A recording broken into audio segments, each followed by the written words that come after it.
We're going to begin a two-part series on hyperinflation, looking at some of the history of it. And then in the second portion, we're going to look at ways that we can avoid suffering some of the worst results of hyperinflation.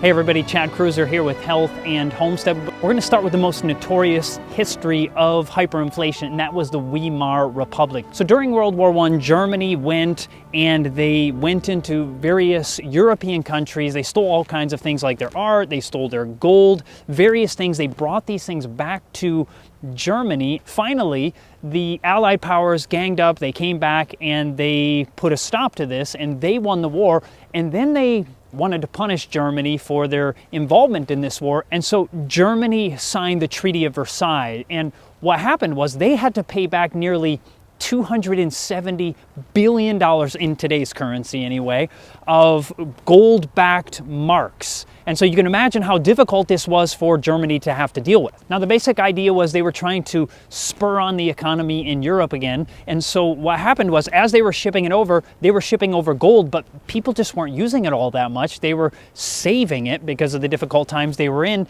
And finally they got another idea. The idea was that they would take a gold-backed currency, and instead of sending gold over to these other countries, they would just send the marks, and instead of people just saving it up, then they began to spend it, and it began to spur on the economy. So they were shipping these gold-backed marks to these various countries, and then they began to think after a couple of years, hey, nobody would really know if this money wasn't backed by gold, so what if we took it off the gold standard and just shipped off paper money to these people? They wouldn't know anyway. And so that's what they did. And before World War I, it was about 4 Reichsmarks to the American dollar at the time. So let's just say $1 for one chicken, well, it would be 4 Reichsmark for a chicken, just to give an idea of what it might be like. But very rapidly, because they were printing more money, it went from 4 marks to the dollar to 9 marks to the dollar. And by the time we get to July of 1919, it was 14 marks to the dollar. So the marks are becoming worth less and less over time. So the economists came up with a great idea. They realized, hey, if they're devaluing our currency by 60%, because it kept going down, down, down, they thought, well, if they devalue it by that much, we'll just print that much more. And that's what they ended up doing. And by January of 1920, it was now 65 Reichsmarks to the dollar. So now at this point, the people were really beginning to feel the inflation. But the politicians, they themselves began to feel it also. So they came up with a great idea. They signed legislation so that every time there was a devaluation of the currency, they would get a raise. So they got to the point where they didn't have to worry about inflation at all. But keep in mind, that was only for the politicians. By January of 1922, the inflation had gone up to 190 Reichsmarks to the dollar. Now, at some point, they came up with an ingenious device that was on the cash registers. And what that was they began to realize inflation was going up so rapidly, they would put a device on the cash register that has been called the multiplier. That would, every time you would hear a click, it would raise the price of what was in your cart by 10%. Now, by July of 1922, it came to 460 Reichsmarks to the dollar. And when you were in the grocery store, every 30 seconds you would hear a click on that cash register, and that means everything you put in your cart went up by 10%. You can imagine this began to create a real buying frenzy, and you can see why serious inflation can be very detrimental to people's mental health, because people begin to constantly think about money because it begins to devalue over and over and over. By January of 1923, the price had now gone to 8,000 Reichsmarks to the dollar. And this really changed things in the factories. So the workers in the factories realized, hey, we can't get paid every 2 weeks. The cost is just skyrocketing. So they made an agreement that they would get paid every week. And you can imagine that was helpful, but it wasn't good enough because the inflation was going up so rapidly. So finally they made an agreement that they would get paid every single day.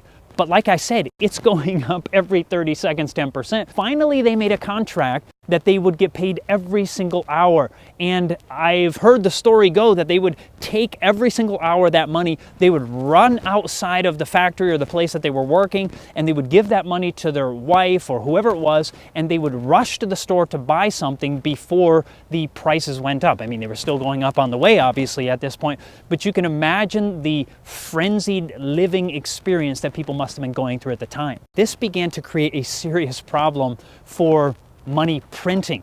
They got to the point where the most important job in the country, the most productive work in the country, was printing paper to produce all of these bills that were running. They had something like 16 mills running 24 hours a day, just printing off money, money, money. But then they got to the point where they were printing it so fast, there just wasn't enough time to print on both sides. And then once it was at least 10,000 marks to the dollar, it was no longer worth totally printing these, and so they just added stamps on top of the old bills. Now, by August of 1923, it was at 4.6 million marks to the dollar. And from what I understand, it was in that month that you see American economists from Harvard, I think there were 5 of them, who had been working to try to get the economy stimulated in Europe and helping out Germany to pay back their reparations. They basically said, okay, we're gonna head back home. You guys can take it from here. There wasn't much hope for the German economy at this point. By September of 1923, the price had gone up to 100 million to the dollar, and every 15 seconds, this is hard to believe, but every 15 seconds, the price would go up by 100%.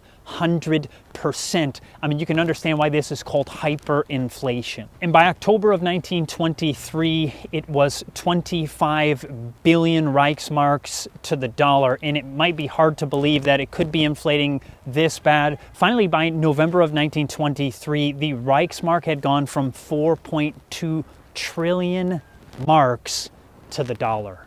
And at this point, it was worth nothing. It got to the point where it was totally useless. There was no point even using it. You probably heard the old story of somebody carrying down the road a wheelbarrow filled with Reichsmarks, and the wheelbarrow was worth more money than the cash that was filling that wheelbarrow. Kids would use it to play with. People started using it as scrap paper. It became utterly worthless. And this is what ends up happening at the end of a hyperinflationary period, as the idea goes that money becomes nothing, or as we read in that passage, it says money came to naught. I don't think that was talking about Germany. I think that is a future event there. This is one of the things that led to Hitler coming to power. Because Germany's economy was destroyed, the people were looking for someone, and here came someone who promised to help them out and take them back and make Germany something better. And so that's what ended up happening there. So there are lessons we can learn from printing money. Much of this information I got from the late Larry Burkett. I really appreciate some of his historical information. There's also a great book about this, When Money Dies. I'm going to leave a link for that down in the description if you have any interest in checking it out. Now you may think, man, I'm sure planet Earth has learned their lesson from that time. Nobody would ever do that again. The trouble is multiple countries have done that since that time period, and it's happening today in certain countries in the world where people are living present tense in a hyperinflation in their country. And so on our next video, I want to share with you some of the experience of what it's like to go through a hyperinflationary period and some of the things that we can do to make it less likely for us to suffer as much during that time period. Now, it makes everybody suffer to a degree, but looking back at history, we can learn lessons that will teach us how to deal with that if that were to ever come. I'm not saying it's going to happen here, but what if it did? It's always better to know. You probably heard it said that Mark Twain had spoken these words. He said, "History does not repeat itself, but it often rhymes." So it's going to be a little bit different in different time periods and in different localities, but it's always beneficial to get an idea. If we forget the past, you probably heard the saying, you're going to be doomed to what? Repeat it. So we're going to look into in our next video to find out what can we do potentially to make it less likely for a country to go through this and for our own personal family to suffer as a result, even if it did come into our own backyard. Some of you might be watching this from a country who's going through this at this very present time. I'd love to hear some of your comments down below. And if you like this video, hit the subscribe button. You're going to want to wait and see the upcoming video as we go deeper into detail on this. And there's a link below for the book on this subject, one of the books that's quite fascinating. God bless and have a fantastic day.